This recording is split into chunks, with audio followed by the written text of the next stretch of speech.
Hello, everyone, and welcome to another episode of Justin the Food Entrepreneurs Show. I'm Justin Bizzarro. I'm your host. That's Bizzarro, 2 Z's, 2 R's. If you want to find me, you can find me on Instagram, Facebook, Threads, TikTok. I don't know what's going on with Twitter, aka X. I can't figure it out. My account's all messed up. But you can also find me on LinkedIn as well, guys, or any of those. So I am out there if you want to find me. And the questions about Gorilla Brave and stuff like that, all of it's out there. It's also in the episode notes for you guys there. Again, transcripts of every episode, Apple Podcasts, Podbean is where you can find those. But generally, the podcast is syndicated anywhere where you guys listen to podcasts. So if you want to share it, don't be afraid to share it and let everyone know, even though they may not listen to Pandora, that they can get on Spotify or whatever. I think that's important. I've had those questions recently, confusion, especially international crowd that's growing rapidly. We are growing rapidly internationally, guys. It's quite impressive, the questions that are coming back. So that should help you guys with that question. And any other information, guys, you can just reach out to engage@gorillabrave.love if you have questions about Gorilla Brave. If you want to reach me or you have questions about the podcast, you can DM me through Instagram, either on the podcast channel or me directly, or you can just email me at justin.bizzarro@gmail.com. So that easy, an open book. So with that being said, from Nashville, Tennessee, I have Daniel Frazier, Director of Operations at Pharmacy Burger. Technically, I guess Pharmacy Burger, Parlor, and Beer Garden, because I've been to multiple of their locations. How are you doing today, Daniel? I'm doing really well. It's great to be here talking with you. Yeah, absolutely. One of the things I'm going to talk to everyone about is, and I'll say it to Daniel as well, is Nashville played a very pivotal role in my life, in my humbling, in my salvation as an entrepreneur, being in a family business, my parents both being entrepreneurs, farming and in food, and then being a food entrepreneur myself, beverages, logistics, everything that I grew into. When everything sort of came to a halt, things changed, businesses sold, divested, contracts going elsewhere, however it looked.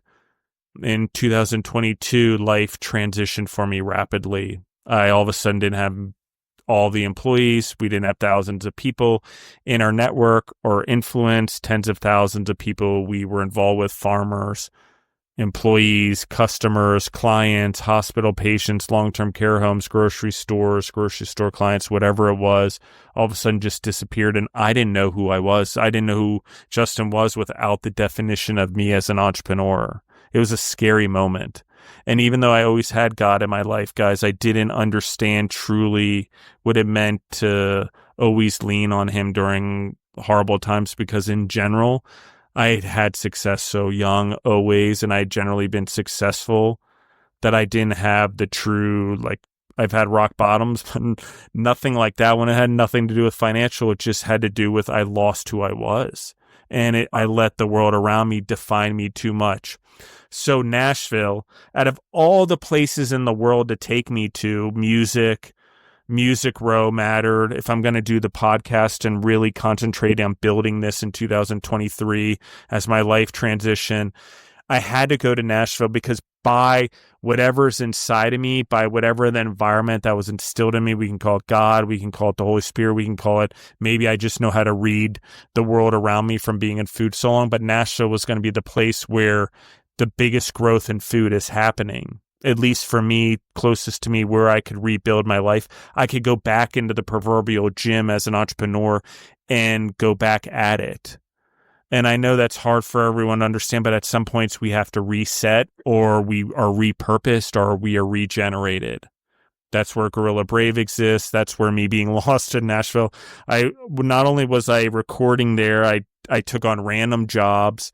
I wanted to learn random things. I learned how to do pizza, things that I didn't learn unnecessarily in food before I went and learned donuts, delis, things like that, non-fast foods, restaurants. I got the chance to learn all of them in Nashville. So that's one. Number two is I would walk from Music Row to different projects downtown all the time. I would also run from Music Row all the way to the river on Broadway and then back as part of my like inspiration. Like, okay, I'm going over the hill. Let me get to the water. And then as you get to the water, it's really like life. Okay, I made it halfway. Now I got to go back uphill past Food Assembly Hall to like, and past the church again and keep going all the way back because I got to get all the way back to Music Row. So that's something that always hold a special place in my heart. It taught me showmanship and humility in an amazing way. But also for you guys to know, when I was walking back and forth, I also spent a lot of time in the honky tonks in music. I love music. I love inspiration. I wasn't drinking or doing anything. I would go to Food Assembly Hall, and I'm not kidding you guys. And, you know, from someone that does 75 hard or is a healthy person, I ate a lot of Pharmacy Burger. And I ate a lot of Prince's fried chicken and Hattie B's fried chicken for that matter. All of them were in my rotation. I tried other places in Food Assembly Hall. Don't get me wrong. I love all you guys there. You all fed me at some point because I really wasn't cooking for myself very well at all at that point. Other than for the dog. The dog was eating burgers and food, and I was like, I don't know what to do. I'm just going to go to Food Assembly Hall, and I would cut my episodes. I would do my work there, or my consulting work, or my coaching, do my work there, go to a honky tonk, and sometimes if I was making donuts, I'd be start at 11 o'clock, 1 o'clock a.m., depending on the shift or how many donuts had to be produced the next day. When I was learning, and I'm literally frying the donuts, guys, I would go to Food Assembly Hall, I would eat, I would do my work, I'd go to a honky tonk, listen to music, still be that weird dude who's in Nashville that sometimes at 11 o'clock, 12 o'clock at night working on his laptop in the middle of a honky tonk while people were drinking in their minds out singing, but it was my workspace. And then I'd go do the donuts. And so, you know, take care of my dog, walk back, take care of my dog, go do donuts or pizza or whatever that night, because I was still in a learning mode. Even after all my years of success or rising up in a business, Nashville became my place of humility. So Pharmacy Burger, burgers is my number one favorite food group, just so everyone's aware. So let's dive into your story, Daniel. Let's talk about you, your journey, how you got to Pharmacy Burger, and then your growth into director of operations. Let's lay it all out for the crowd. Yeah, I'd love to do that, and honestly, get into background on what Nashville meant to you. I grew up in the area and have lived in the city for the last 14, 15 years, and so it's a special place. And knowing it was special to you in that way was great. And then honestly, having pharmacy be a part of that, we've loved being at the Assembly Food Hall. And we see a lot of transient visitors here. There's also a lot of people eating lunch, but because we're on Broadway, you see a lot of vacationers or people in for a concert. So sometimes you're always happy to serve guests, but it can feel ephemeral. So it's actually really wonderful to hear a story of someone that was having a repeated, meaningful relationship with us in that space. We're used to that a little more at our East Nashville location, but thanks for sharing that. It really means something to me. I'm really happy to hear that. But to talk about my story, so I was born in Cleveland, Tennessee, which is just outside of Chattanooga. We moved up to Smyrna, which is a little suburb outside of the city, when I was about 6. I grew up in a nice sort of middle class family. My dad was in music publishing, which is why we got closer to Nashville, because that's where there's just so much music industry here. And that's what he did. Active in the church, my dad played in churches at the several different churches we grew up in, was always playing keyboard and sometimes trumpet. And so music was a big part of my life, which makes sense for the area. But me, my brother, and my sister were all homeschooled. I went to public school through first grade, and then my mom pulled me out. My brother and sister were never in public school. So that's something that's actually not at all uncommon, even though it is unique overall, especially in that Middle Tennessee area. There's a really large homeschooling community. But I really enjoyed my upbringing there. It was nice to kind of get to see both, even though it was early years. But I found it really valuable as a way to kind of be able to explore creatively. You're kind of not tied down in a way. Obviously, many people get excellent educations through the public school system, but being able to be at home. My mom's really bright and she's wonderful. So she has a double major in chemistry and biology. So she had a really good sense for learning and for teaching. and is a teacher now that all her kids are grown at an academy here out in Mount Juliet. And so that as my basis was was really enjoyable. I think the best thing about homeschooling is that you learn to teach yourself, which is a really valuable skill. And again, that can happen in a public school environment, but you're kind of forced to do it. I think when you're at home reading a textbook, applying it, that process can kind of become automatic from about age 9, 10, 11.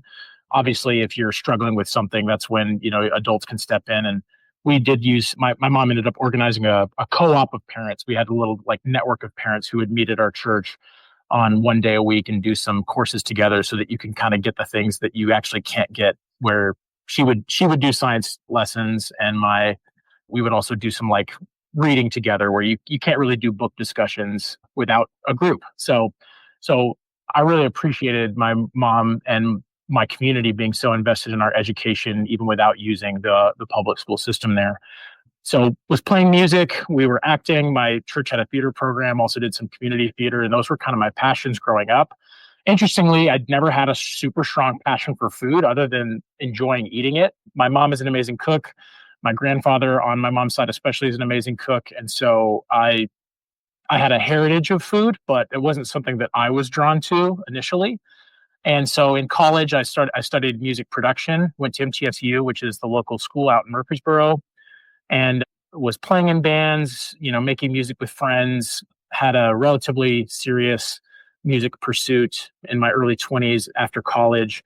Didn't love the technical side of recording music production and really saw that as a gateway to making music myself.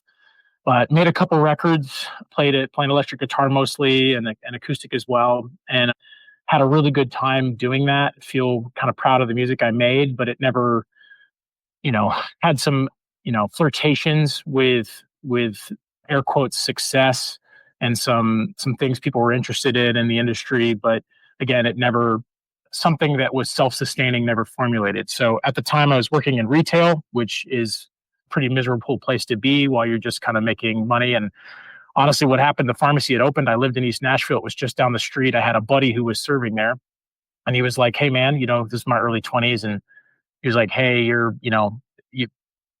can make more money if you come in and work with us here at the pharmacy." And so, he gave me a recommendation. The place was already a hot name. This was in 2014. I had actually been eating there regularly at our original flagship location in East Nashville, pretty regularly. Loved it. Large beer garden, beautiful space. The burgers are great. And this was kind of in that early 2000s, early 2010s. There was a small food revolution, I feel like. And that's kind of when hot chicken really showed back up again. That's when you saw people doing burgers, but doing them with just a bit of a twist on them, not just doing, grill shack burgers and things. People were putting more care into the food, and pharmacy was doing that. So back in 2014, I got hired to host the door. I'd never worked in a restaurant before, and immediately found that it was the first space I'd been in. Music was still the goal and my dream, but as far as just like working, and I'd done other odd jobs and different things, being a tour guide and whatnot. But just being in a restaurant space, there was a life to it that I had never felt anywhere before, as far as just, doing wage work. And pretty quickly stopped doing, quit the other jobs I had been doing, the other part-time gigs, and did there. Started serving, waiting tables, and the pharmacy was a busy restaurant. So, it was good money for the work you were doing. And again, enjoyed that customer service aspect, which I'd enjoyed in doing other places, but was also being compensated for it in a new capacity, in a way that felt more commensurate with the work you were doing. And my buddy who got me hired was the kind of lead server at the time. He actually left and is now the director of operations for Five Daughters Bakery. So he left to help go start Five Daughters Bakery, which is a really large croissant-based gourmet donut brand here in Nashville, and they've been really successful. I love them. Yes. Yeah, they do great stuff. And so really great stuff. Yeah. And they've got a spot here at Fifth and Broad too, so it's a nice little fun. We're all real close together now. But so he's doing that now, and there was a gap there. I got where we didn't have really anyone in lead. We were it was a really intense time for a restaurant. We were very busy, but the management team had kind of dwindled for different reasons. We had a very small management team at the time. We were very busy, and it was really becoming not a good situation. They promoted me to lead server there to kind of help run that. I started making the server schedule and leading the team. And it was interesting when this happened for me, where I got the promotion basically because I was already being that lead. People responded to me, would just do things I asked them to do. So it felt very natural. I was basically already doing it at that point. They gave me responsibilities that matched basically the reality of the situation. And then there was a little additional compensation, which I appreciated. Did that for 4 or 5 months, and that went really well when our management team was really at a period of peak burnout. We had only really 2 front of house managers, and they were working 6 days with a double included, and it was really nightmarish for them, to where they were just, I could just see disaster on the horizon when I approached them and was like, "Hey, if you let me close up shop a couple nights a week, I'll just manage part-time, serve the rest of the week, and hopefully we can get through this without you guys, and you guys get a full day off." And so they were like, "That actually sounds great." So got trained up. Closing up shop's not the hardest thing in the world. So that was really how I stepped into management. It was almost by mistake. It wasn't something that I didn't see at this point still restaurant as being a career. By this point, my music pursuits had kind of fallen away. The band I was in had broken up, and I was making music on my own just for the enjoyment of it, but there wasn't really a career aspiration. So I was kind of in a transient place there. And then at this point, I was going through a divorce as well. So I had gotten married young at 22, and was my first wife was the lead singer of the band I'd been in. So that band ending and then that divorce kind of happening all in a run there, it was a really hard time in my life. And the pharmacy was really like home base for me, and a place where I could be good at things and had a community that supported me. And so like doing well and thriving there really helped me from going into a really, really dark place. And I'll always be indebted to it for that, if nothing else. And so managing then for 8 months, I was doing part-time management, and managing a team that you've also worked alongside, and also some of the employees have been there longer than you, is an interesting challenge. It is doable if you walk with integrity and respect for both them. And, you really do have to decide to fight winning battles. Nitpicking and certain things are really not where we're really not the best way to success there, or at least especially not from the jump. But again, if you walk in that integrity, even as you work alongside people, it's absolutely possible. But again, managing people that you would call friends or people that you work with, again, is very challenging for some, to not show favoritism and not to do that, to get the standard you need out of people that maybe didn't see you that way. But that being said, it wasn't a huge struggle for me, even though it wasn't totally straightforward. So after that 8 months, though, we had a bunch of transition. One manager moved, one got promoted, because we were a part of a sort of a conglomerate of sister restaurants at the time. And the GM got promoted, the AGM moved, and then there was a transition with one of the other managers who was potentially going to be promoted.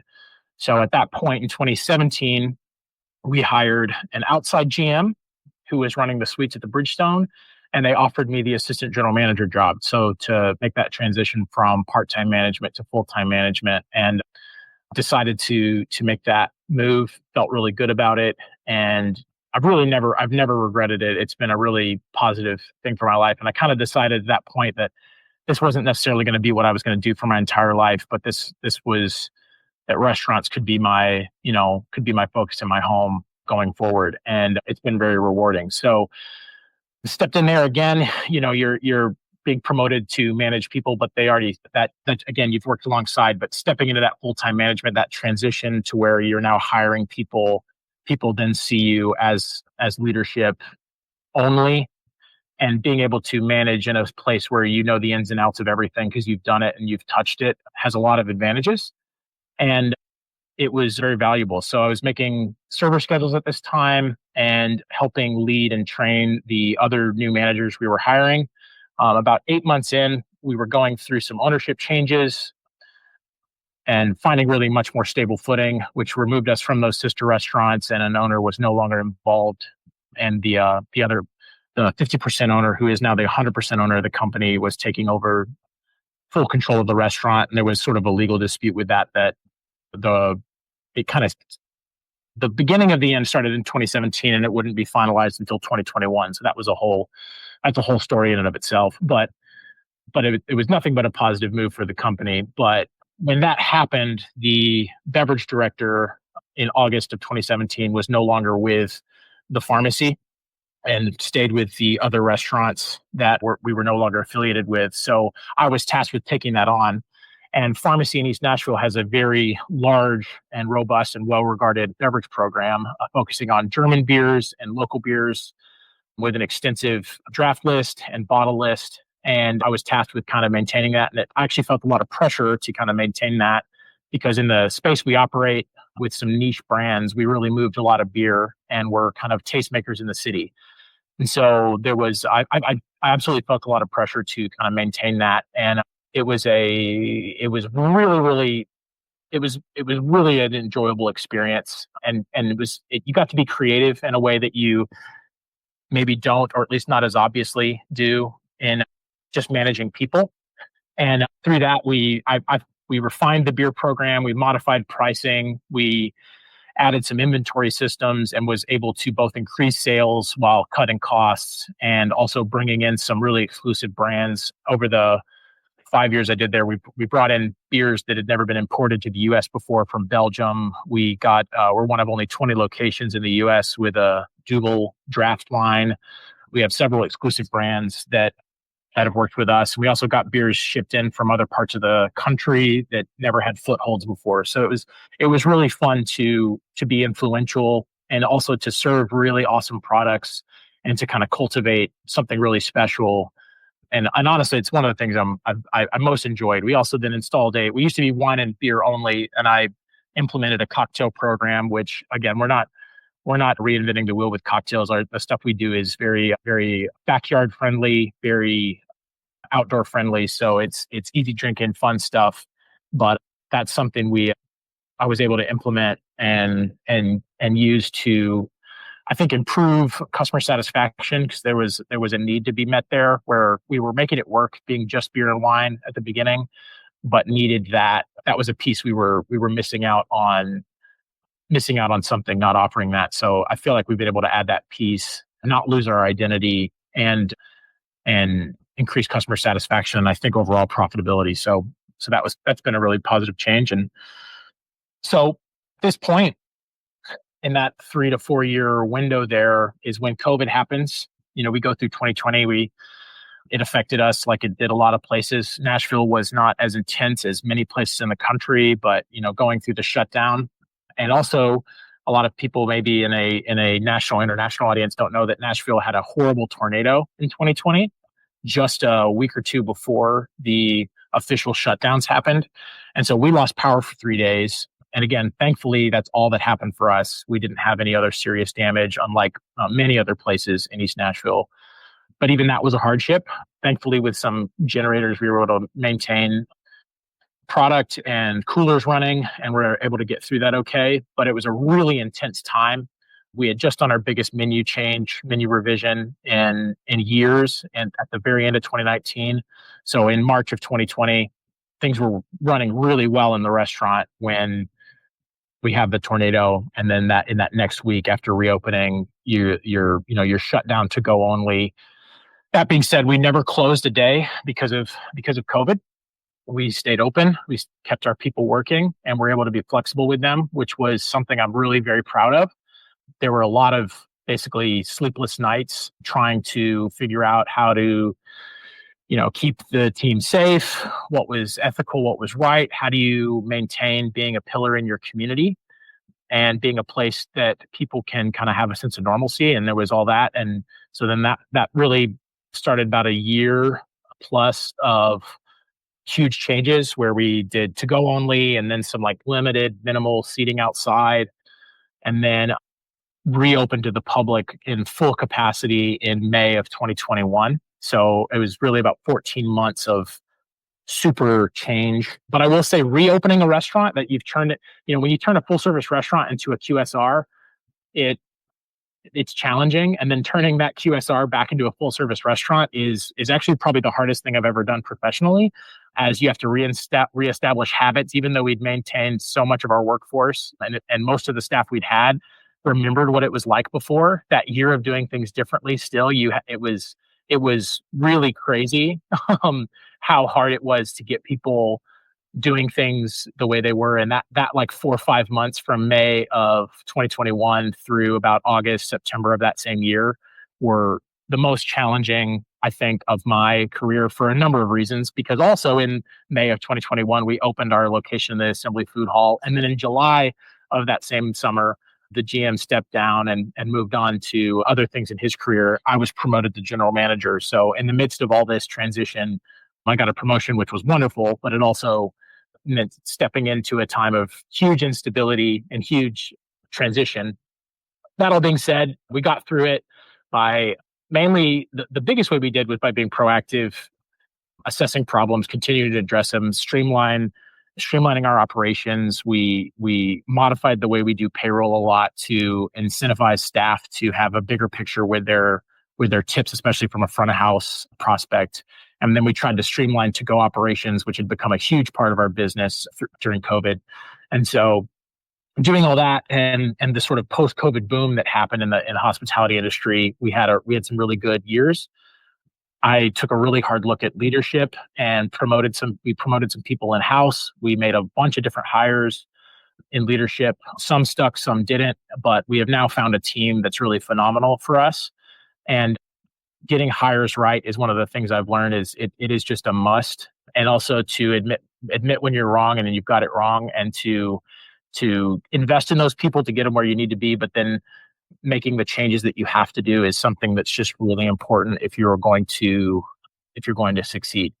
And so that was where we did that. And then in 2022, we had someone leading the Assembly Food Hall location, and that person left the company in the summer of 2022, and I got promoted from there to director of operations. And so since then, coming on 3 years, I've run all of our locations as the head of the company. So that's sort of my story. In 2023 of January, two big things happened. One, my daughter was born, and I guess I skirted by. I didn't mean to do this, but I got remarried in 2021, in September of 2021, and which was nothing but sort of phenomenal. I love my wife so much, and has been a great thing after my failed marriage as a younger man.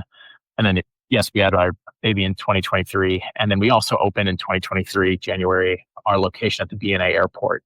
That was a co-production for a concessionaire that specializes in airport spaces, because there's a lot of very specific and challenging logistics in an airport space, that it's great to have a partner that specializes in those things.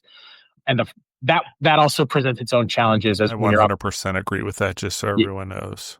But anyway, Go ahead. 100%, because it is harder waters to navigate. But go on. Yeah. But we have a great partner there, and it really took about 6 months to really work together to get everything exactly like we wanted. Even though we'd spent a year working on that together, it still took about 6 months of being open to really nail things down. But since then, there's obviously little things here and there that you got to tweak and work on. But things are really in an excellent place as far as their overall service and their brand representation for us. And so again, now it's really all in maintenance zone, and in that capacity, we're really, really happy with the place going there. And so as of this time, there aren't plans for more pharmacy locations, but you never know what the future holds. But we're really happy still serving customers in our dining room and at the beer garden out at the flagship original in East Nashville. And it's really phenomenal being in the Assembly Food Hall as well. We just see a different crowd, and you get to experience a different sort of customer, and people, families vacationing and doing that. And then also people like yourself that are present in that sort of music road downtown area. It's really great to be able to see them more easily. And then it's fantastic being in the BNA airport.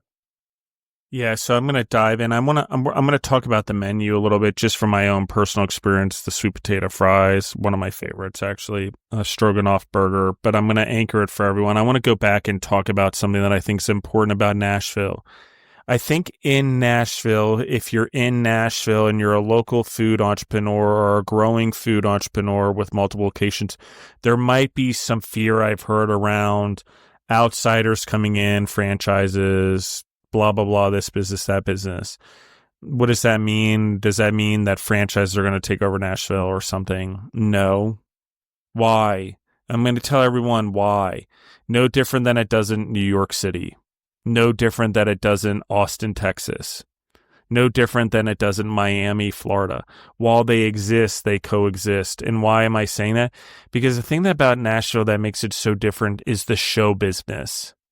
The underlying thing that makes the entrepreneurs that are local, that are building businesses different than the franchises, is the way that it's delivered. And I'm sorry, I know I have people that have been on the podcast, entrepreneurs, humans, that are doing this right now, and they're putting locations in Nashville, or I have friends or entrepreneurs, people I coach or whatever, and I'm telling them to put locations in Nashville. The reality is this, is the people that are going there, the people that are traveling there, the tourists, you guys should be seeking the local food or the local entrepreneurs in your foodies, even if they have multiple locations. And this is why, because the food itself, the energy around the food, the entrepreneurs, their competition, the nature of the environment they grew their business in, even if they also grew up in it, a lot of them are some part music. There's a lot of influence there, entertainment, but it spills into business, into food in a different way. It's what makes it unique. And anything that comes out of there is more than just, oh, someone imitated Nashville hot chicken.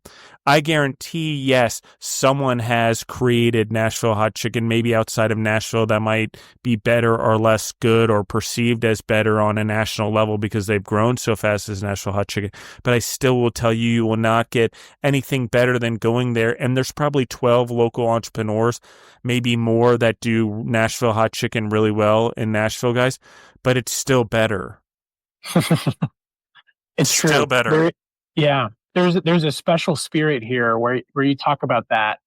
So much of my, like probably half my staff, and at different times in our history more, are all musicians or performers of some kind. And so that energy just is infused, not even from the top with leadership, but it's all the way through. It's in kitchen staffs, it's in your service staffs, it's in your bartenders, it's all people making music, it's all people that are creative.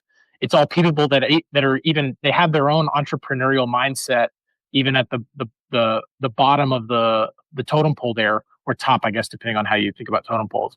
But it adds this level of flair and ownership and enjoyment where I totally agree with you. There is a level of enthusiasm for food that's infused with that entertainment industry. And it's just like you talk about being on Broadway, where you will literally hear world-class musicians in little dive bars and bars that in any other city would be seen as dingy. And there's people that are virtuoso musicians playing and singing. That's just what Nashville is. And the thing that Nashville has going for it, guys, is there's this energy and that creativity and that freedom from both an artistic standpoint, both from being Nashville where it's located, Nashville also being shaped the way it is, in and out, bootlegging, importance, all of those things, its sort of nature of rebellion, even in its own southern roots. It's important because it is unique, and the local business that grows out of Nashville, no different than New York City, can generally handle any other environment outside of that city. It's not true necessarily for businesses going into New York or into Nashville or into Miami, where the competition is perceived as higher. But one of the main reasons it's higher is because when you're dealing with an audience or a group of employees that's very particular, tourism, whatever, mixed in with entertainment, mixed in with something else, depending on what's going on in your city, it adds something that only your business can have. And the core values that you build in that city give you the strength to go outside of that city. So have confidence in that, guys. I just told you why I went there at the beginning of the show. Something special in Nashville. If I'm going out of Denver ever again in my life, it's going to probably be Nashville. I know it's crazy getting expensive like Denver is. I don't love that. But it's the place where things are happening. It's the place where, as an entrepreneur, I will tell you the transition is happening. It's where the growth and the greatest entrepreneurial endeavors are going to come from on a regular level. Does that mean there aren't great things coming from other parts of the world or other parts of the United States? No, that's not what I'm saying. I'm just saying it's going to be heavily concentrated. No different than Paris and painting and Van Gogh. There's clusters in the world and in history, in growth, particularly in culinary and painting and things like this. They happen in clusters. They happen when groups get together.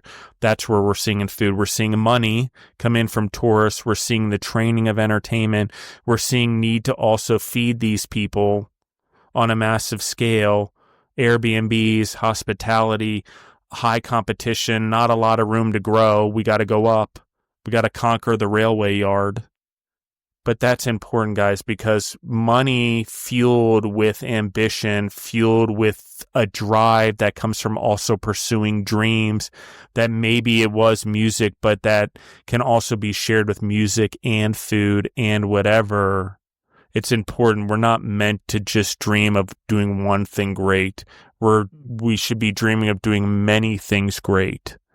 And the people are like, how is that impossible? If I do many things, I can't possibly do all of them great.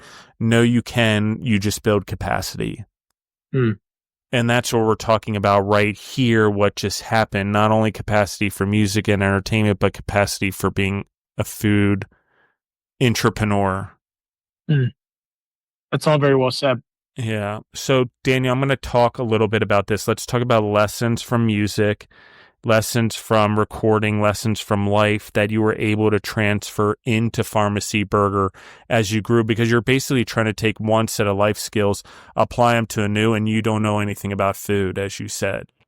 So there's a lot of humility and having to admit when you don't know something, but at the same time, you have this other set of skills that are contributing to your ability to grow without knowing the necessarily skill that you're in. Let's talk about that. Yeah, so that's a really important point, and so many things in life can translate to success in other areas, and actually I think sometimes very often give you advantages if you apply yourself. For myself, being a musician and really more so I think being in restaurants, as a high schooler I was a tour guide at an apple orchard, which was just a random job I had in my teen years, but then also did theater and did some phone answering, some other things like that, which are all sort of the same thing, they're all talking, and they're all talking to people to get a certain message across. In theater, obviously you're conveying a character or a line, and you're kind of intuiting the director's and the script's message and then trying to convey those emotions. As a tour guide, obviously you're displaying, a space, and that translates to being a server really directly. And then when you apply that to a customer application, obviously as a server, and then as someone that leads servers, I found that resource to be so valuable, because you want your servers and your service team to be performers for your guests, because the restaurant is a performance. It's a performance that's edible. You're going to give them drinks, you're going to give them beverages. Ideally, those beverages are obviously you're using quality ingredients, and you have qualified people producing them. You've got your, as much as you can, scratch interesting recipes with interesting takes on foods people understand. There's a lot of alpha in that, where when you can kind of elevate an experience someone's familiar with, there's a real, just tons of value in being able to do that. But then from there, restaurants are giant dinner parties. It's dinner parties for us. It's 400 guests in a night at one, and each hour, where you want to present, and you want your staff to present who you are as a business, who you are as a company, who you are for them as guests. And for them to be satisfied, I talk to my staff about this regularly, where you want to sell the experience and then over deliver upon it.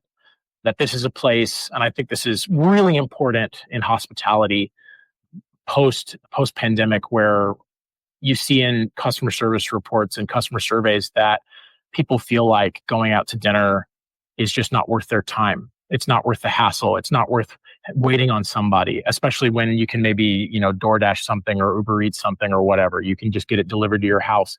And even though the food's maybe not going to be as good as if you were at the restaurant, it's not worth dealing with the host that's on their iPhone and not paying attention and, and waiting and sitting around for a server who's not interested.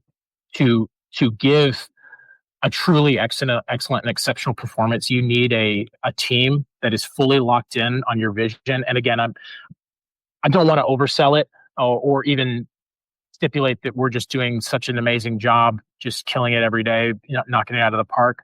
But you do need a team, starting with your leadership all the way down to your busboy, who is invested in guests being happy and receiving the experience of excellent food in an environment. Because there's a lot of trends in our industry where people are eating out less. There's trends where people are saying it's not satisfying, or I get treated rudely when I'm out. But to me, that tells me that this is a time of great opportunity, because it's so much easier than it's ever been to be better than your competition. Because, the Starbucks counter girl is not paying attention and doesn't care. If you go to the grocery store, it's very likely you're going to be checked out by a teenager that also doesn't care.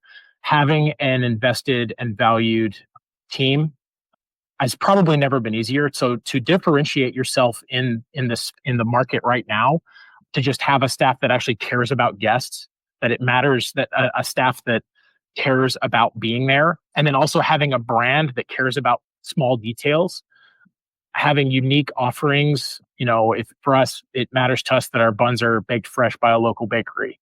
So you can't get our bun anywhere else. It's going to be unique no matter what you do. And then from there, the rest of our burgers, other than our traditional, are all unique takes, all special. You mentioned the stroganoff burger earlier.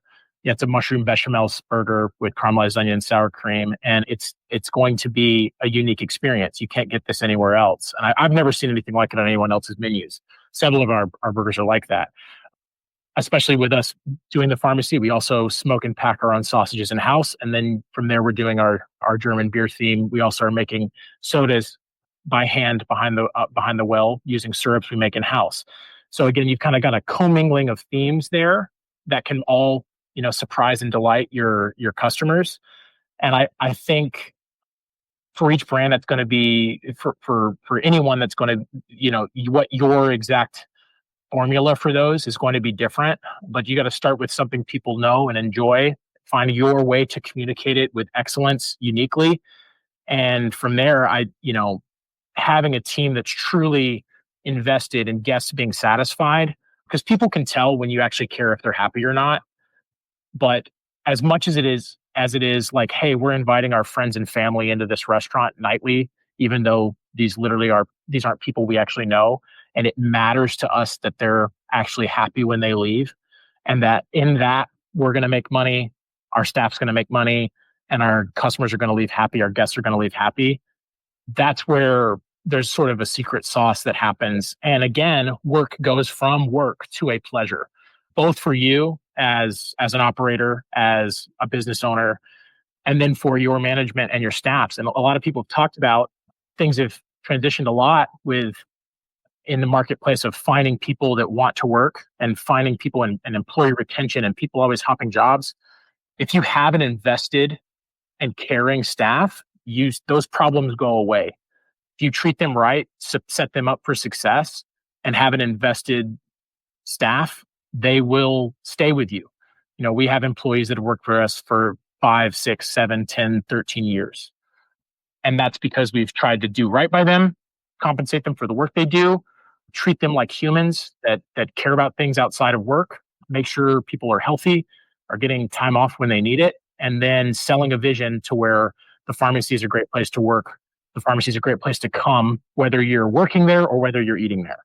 That matters to us. Again, work is work, and there are days where people are in it and they feel it, and there's days where they don't, and that's just going to be a part of it, and that's fine.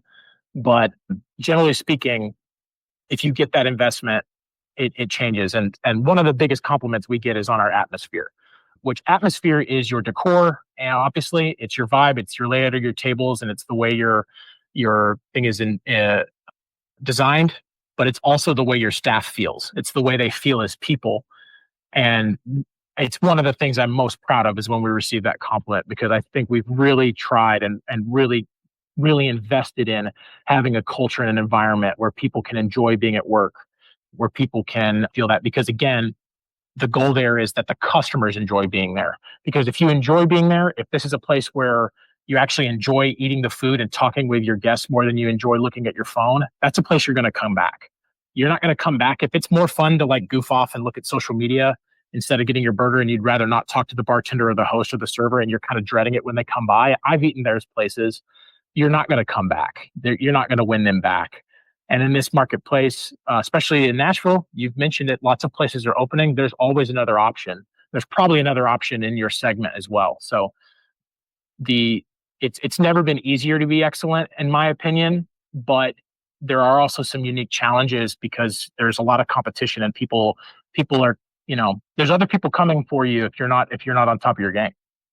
I agree 100% with this. Okay, I'm going to highlight for the audience some things that matter for me, why I ate there so much, why I spend so much time with certain brands and not others, curiosity, picking up what they're doing. Okay, here's one of the things for me that number one, the variety of burgers, the way it plays on the palate, it doesn't stay in the lines. That's what I enjoyed. We talked about the stroganoff one, the white oak barbecue burger, one of my favorites, the cola barbecue sauce, any of that stuff. Okay. I mentioned in a previous podcast, I believe that the sausage and the subgroup, hot dogs being a subgroup of the sausage industry, that industry is a totally untapped resource when it comes to the world of fast casual, quick service, any type of restaurant dining experience. I've seen people try it, and I've seen people release good concepts, but there hasn't been good execution because they haven't made also understand that the sausage is the star of the show, or the hot dog's the star of the show, and that whatever can go on a burger can also go on a sausage. So if you're making them, or a hot dog or whatever, you have the ingredients. But one of the things that I liked about you guys, I'm going to just highlight for these guys just for visual, the sauces. Okay, guys, it's well thought out, the way they're made, the way they're layered. You can try them. They're in the burgers themselves or with the sausages. But one of the things that I love is you can also build your own. But I'm going to highlight the ones that really matter to me. The maple mustard, the horseradish mustard, just so you guys know, I'm blown away by it. The Greek yogurt, ranch, Coca-Cola, barbecue sauce. Those were highlights for me. I hate ketchup. I don't know why. I don't like it. It's too sweet for me. If it's mixed in with mustard and mayonnaise, I can tolerate it because it's cut. The curry ketchup here, guys, outstanding, particularly with the sweet potato fries. Sweet potato fries, generally no one cooks them right because everyone's used to cooking normal potatoes. Again, something that I enjoyed, the tater tots, coleslaw, the German potato salad, those are all things, and I'm Italian, so pasta should be eaten hot and cold. So definitely cold potato salad. Those are all things I tried, guys. I'm not going to lie, all executed well. I thought the options for cheeses were choiced well. The extras on the side, chicken options, take any burger. You guys allowed me to put chicken on it sometimes when I tried something else. Gluten-free buns, all of that stuff, outstanding. So that being said, I'm interested to hear your favorites. What are the things that you're attracted to on the menu? What are the things that have grown? I look at it and I think I'm not even sure I even noticed all of these things all the times I ate there. I'm like, man, I missed out. But let's talk about your favorites, things you enjoy. Yeah. So my original favorite was our cheeseburger. So our cheeseburger is 3 cheeses, cheddar, Swiss, and Munster, with our garlic aioli, our roasted garlic aioli and tomato. So it's very simple. We do have a more standard cheeseburger, which we call the pharmacy burger, which is our biggest seller, which is a classic cheeseburger. So that's your lettuce, tomato, pickle, onions, and mustard with cheddar cheese, which is also phenomenal. And I eat that very regularly. But my first love was the the cheeseburger, which we may rebrand soon to the 3 cheeseburger to differentiate it a little bit. But that was our specialty. And there's something about the tartness of the cheddar with the texture of the Munster, and then again the there's sort of kind of umami flavor going on with the Swiss that really makes for a remarkable cheese experience on that burger, in my opinion. And then you've got that rich, delicious, fatty aioli that kind of brings it all together. The tomato adds just that little bit of, again, another like layer of umami on the burger. Especially for me, I'm going to get it cooked medium, maybe even medium rare. I think that blends perfectly with our bun. It's also a burger that is really easy to customize and have fun with, where you can throw an egg on it. You can throw bacon on it, obviously, either caramelized onions or fried onions. And again, you're all going to get a little twist. I think this burger is best without the rest of the traditional burger toppings, although they're not going to be bad. But I don't think lettuce and onion and pickle accentuate what's going on here. But there's just something so delightful that at the end of the day, it's the one I come back to. I've worked here for, coming on 12 years now. So I mix it up more than I don't these days. But that was the one I first fell in love with when I was a customer and didn't even work for the company. It was the one I would always get. And it's still my happy place overall. And one of the fun things I would always love to do, and my first love for the sides was the tots, and I still love our tots. But that burger was really good when sometimes the cheese would melt off the side and get stuck into the tots, and you'd take a bite with tot and burger all at the same time. And it's a really special, extra salty, crispy bite. And it's almost something at secret menu. And occasionally I'd throw a tot on with each bite, which just was this own sort of delightful, fun experience. But that was my favorite burger. Now the burger I think that is our best is our White Oak barbecue burger. Our Coca-Cola smoky barbecue sauce has just such a nice depth of smoky, rich, sweet flavor that's tangy. You've got crispy fried onions on there, pickle, some provolone cheese, and bacon, and it's just a very special burger. We developed that sauce by actually smoking onions in our smoker where we smoke our sausages, and then cooking those into the sauce. And so there's really a labor of love there.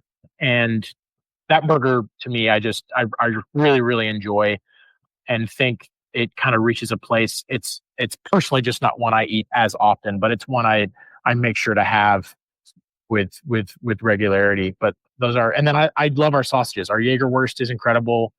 And the currywurst, also that curry ketchup, a brat topped with the curry ketchup, is something I really enjoy. We make a really great turkey patty as well. We're actually going to be doing a menu refresh, and we're going to have a Southwest turkey topped with guac pico and a chipotle avocado aioli. And that with our turkey burger is just really, really phenomenal. And so that'll be launching here in a few weeks for us. But when I'm not wanting beef, which is not that often, I'm a pretty big beef eater, to be honest. But when I want to change up, I very much enjoy that turkey burger. Amazing. Will you tell the audience where they can find you guys again, your locations, the addresses, social media, they're going to Nashville, where they can find you, your food, etc.? Absolutely. They can order it online if they want to have it, if they're there for a bachelorette party, for example. Absolutely. So our flagship full service location is located at 731 McFerrin Avenue. It's in a nice little suburb right off from Ellington Parkway. We have a large beer garden there, but even if the weather's not nice, we have a lovely dining area. You can order online there at our website at www.thepharmacyburger.com. You can also do large party reservations from the site there if you've got a bachelor party, or if you're booking a corporate event or any other sort of work event or a rehearsal dinner or anything like that. We have a large space to host those sort of events, and we love being part of people's special events. We also can do catering from that location if you're interested, and all that can be found from our website there. If you're in the area, you can order through us through Uber Eats. They're an exclusive partner for us. If you're in the downtown area, you can find us at the Assembly Food Hall in the South Hall there. That's on the second floor of the 5th and Broad development. That's at 5055 Broadway Place, Nashville, Tennessee, 37203. We've loved there. If you're down at the Bridgestone, it's directly across from the street from the Bridgestone if you're there for a concert or a hockey game or something.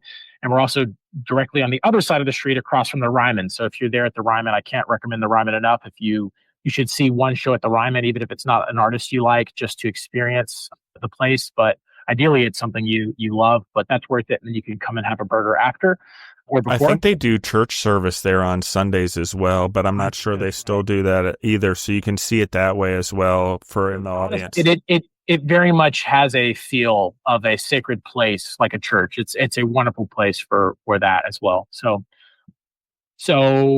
that's us there. And then if you are flying in or out of the BNA airport, you can find us as you come through the new main gates. There's the huge open area directly to your right coming out of the gates through the AB connector. We are right there, and you can come get a burger as you either are leaving town or on a layover or coming into town. Even if you want to grab a burger as you're getting out, if you're starving getting off the plane, we are right there, and we would love to take care of you in that space as well.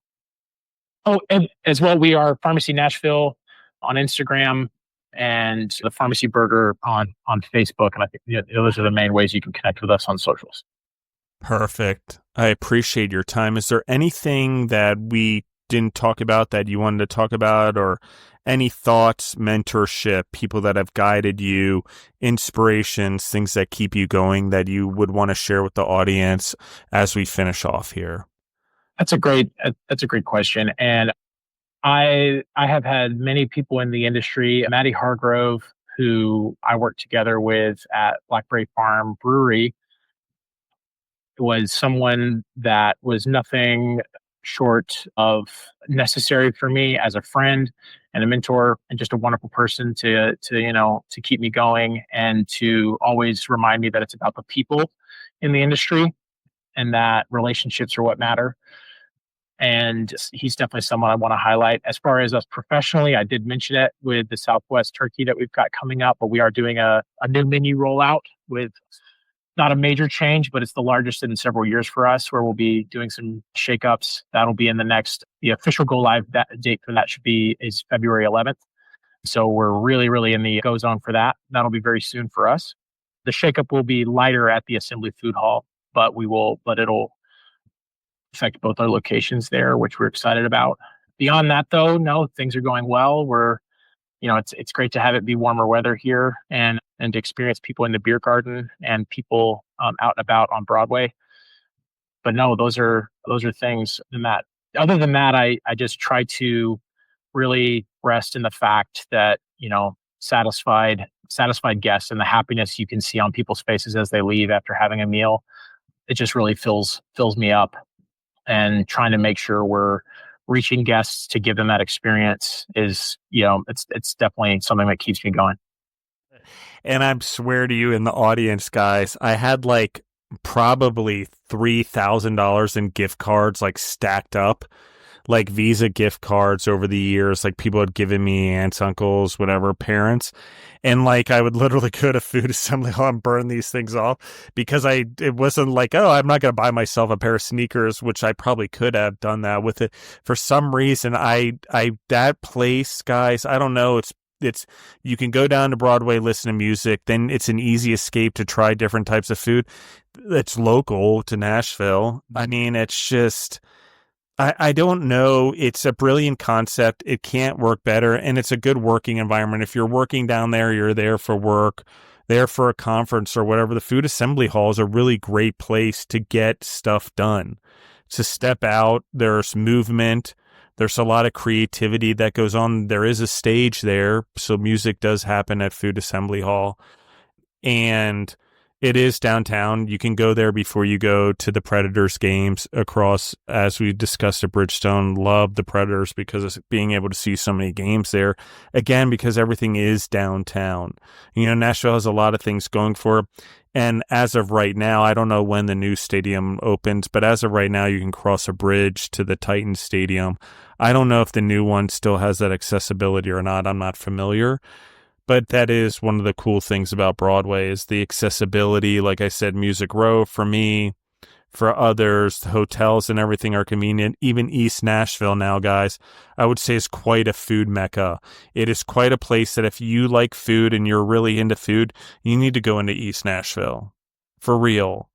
Like if you're listening to this show, you're a food entrepreneur, or you're just trying to get away and you want to explore, get away, you get music and you get to grow your business, because Nashville is going to help you see some things in your food business you haven't seen before, for sure. And East Nashville is one of the great places to do it.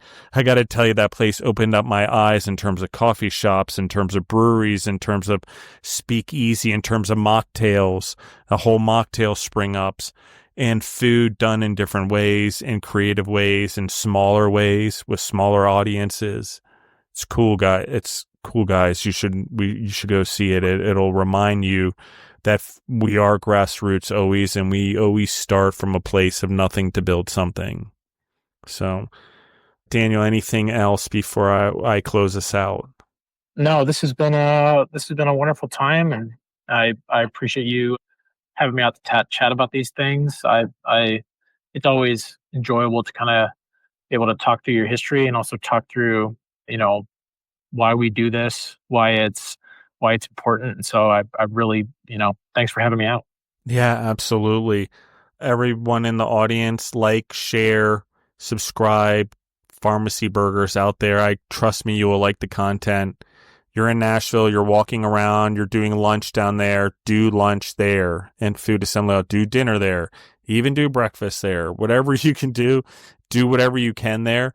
But try the food there, guys. I'm not kidding there, that it is worth tasting, and it gives you a taste of, if you're there as a tourist, beyond of what's going on just in Broadway, on a greater scale, what is actually happening in food, the creativity, the expansion of the palate, what I would call the education of the palate. So it's all going on, and Pharmacy Burger gives you a glimpse into that. So it's a ticket into the food, the foodiness, the growth, the entrepreneurism, the showmanship into food that I'm talking about. And guys, the line is always there. But either way, thank you guys. Thank you, Daniel, again for coming in. And I love you guys, and we're out.